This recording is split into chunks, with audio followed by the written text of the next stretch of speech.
Welcome back to our channel, Quick Learning. So now our topic is international business. So before starting, I will request all of you to kindly subscribe my channel and share my video. So sequence. This is the sequence of this presentation. First of all, I tell you about the introduction to international business, then the nature and scope and features of international business, then what is the importance of international business, the approaches, the motivation to do, the need for IB, adopting to customer needs, then what are the problems that you will face in doing international business, then entry strategy, advantages and disadvantages of IB, and reasons for recent IB growth, and last one is international organization. So what is international business? So now I will tell you about the definition. So the exchange of goods and services, resources, knowledge and skills among individuals and business in multiple or two or more countries is called international business. Many people misconcept here that the international business is only the exchange of goods and services, but in reality the definition includes all the resources, skills, knowledge. All these are included in international business. Then the transactions that are carried out across national borders to satisfy the objectives of individuals and organizations. Then international business means that all the commercial transactions that take place between two or more countries.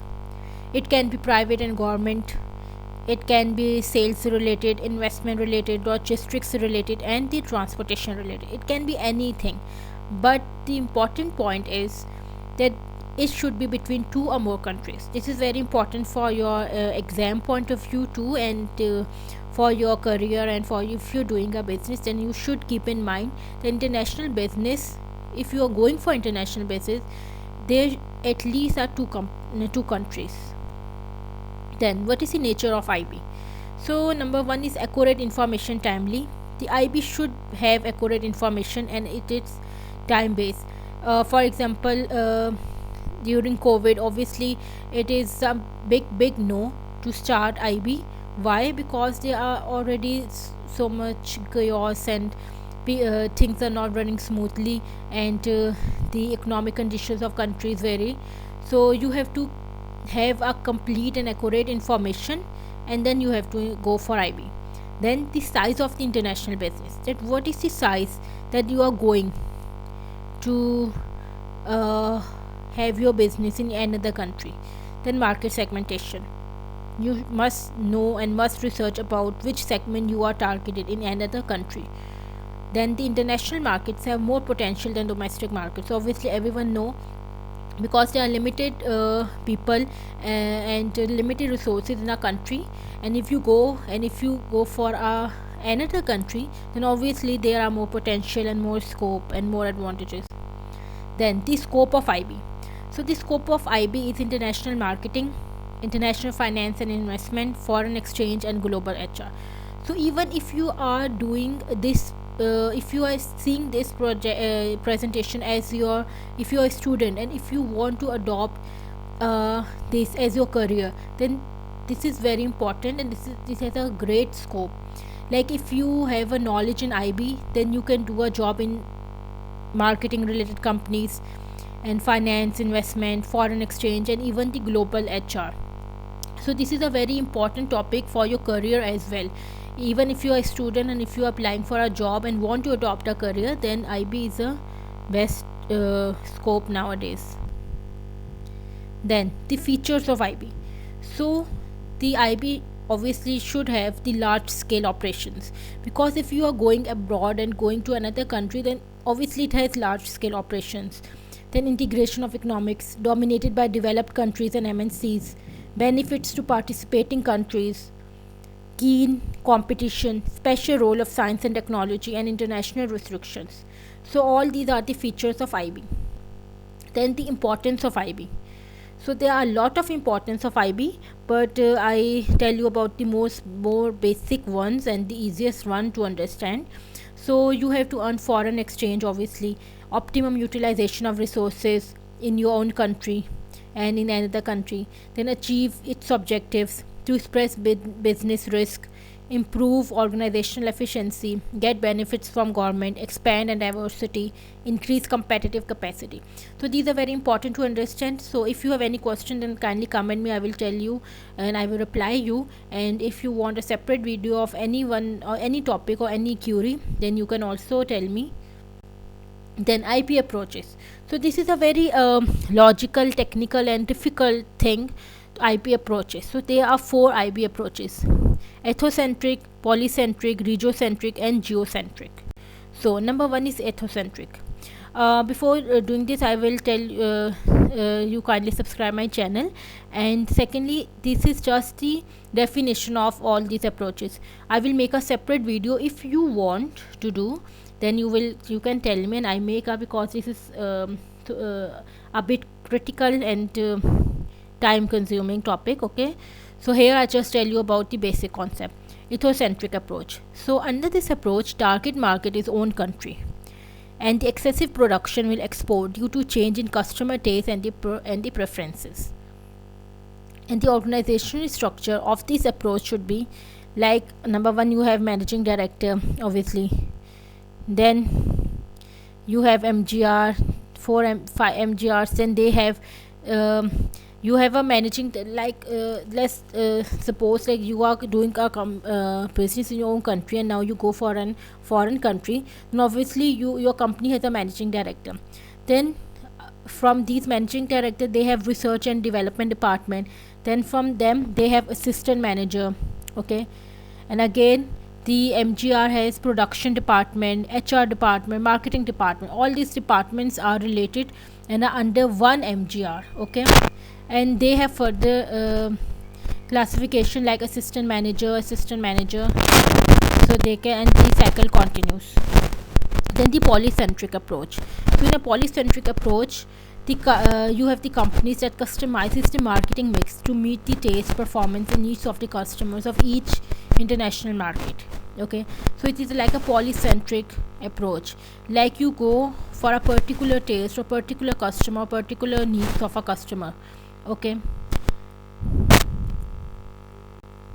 then in a regiocentric approach, the company operating successfully in a foreign country thinks of exporting another neighboring countries of the host country, and at this stage the concerned subsidiary consider the regional environment such as laws, culture, policies, etc. for formulating the policies and strategies. So it is a regiocentric approach, like you go for a particular region. Okay, in before polycentric you go for a particular type of a customers, and now you go for a particular region.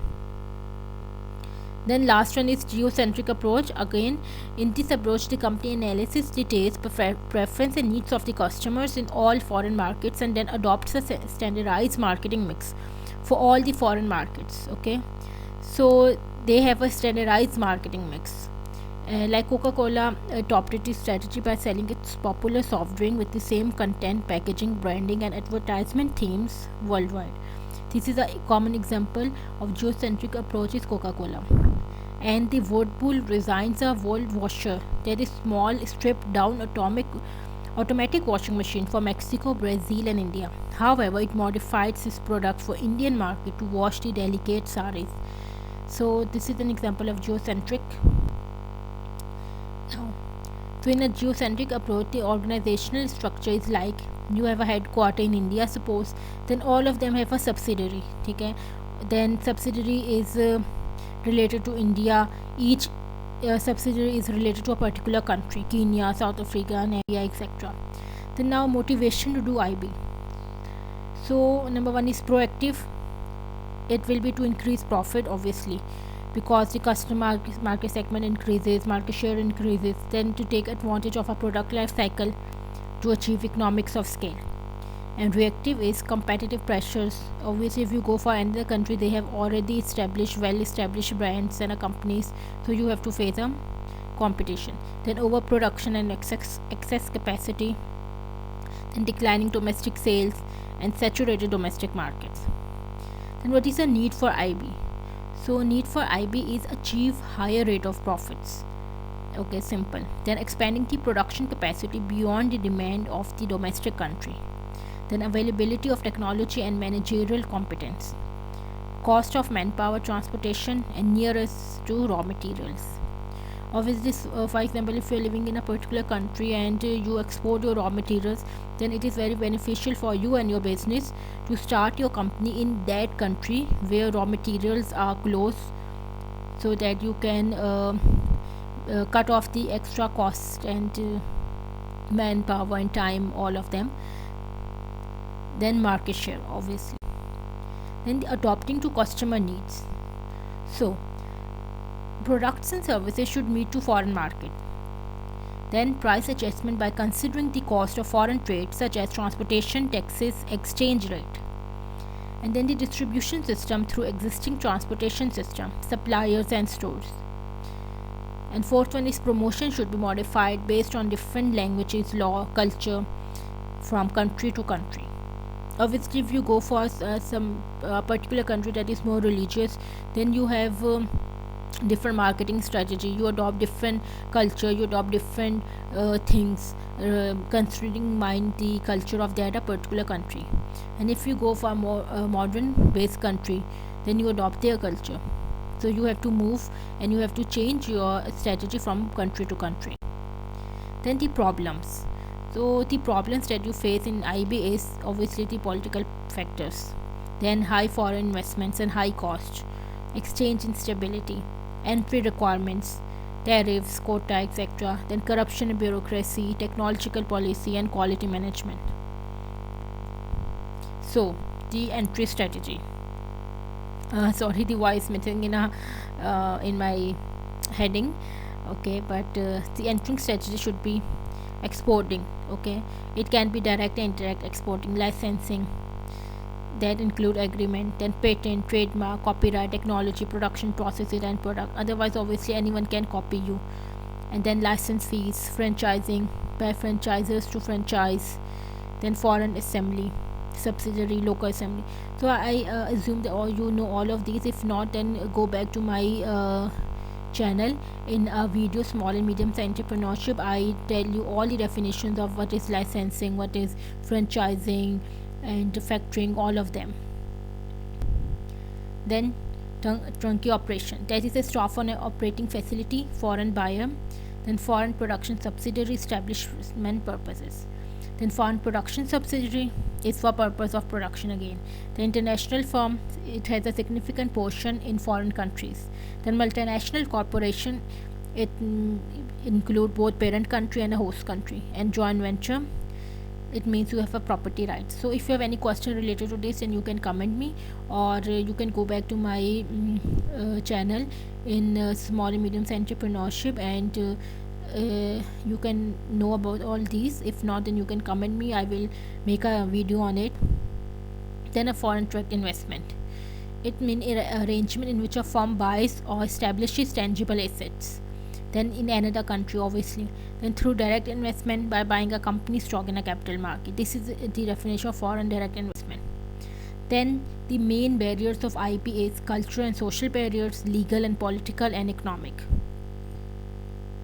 Then the advantages of IB is faster growth, access to cheaper inputs, increased quality and efficiency, new market opportunities, and diversification. Then disadvantages are increased cost, foreign regulation standards, delays in payment, complex organizational structure.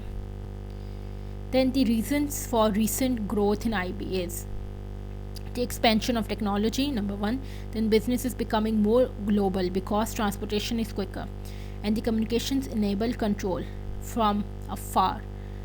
Number third is transportation and communications costs are more conducive for international operations. The third reason is liberalization of cross-border movements. And fourth one is lower governmental barriers to the movement of goods, services, and resources enable companies to take better advantage of international opportunities. Then the international organization is this, you have to have a general agreement on tariff and trade, that is called GATT, on international organizational form to reduce or eliminate tariff and other barrier to international trade.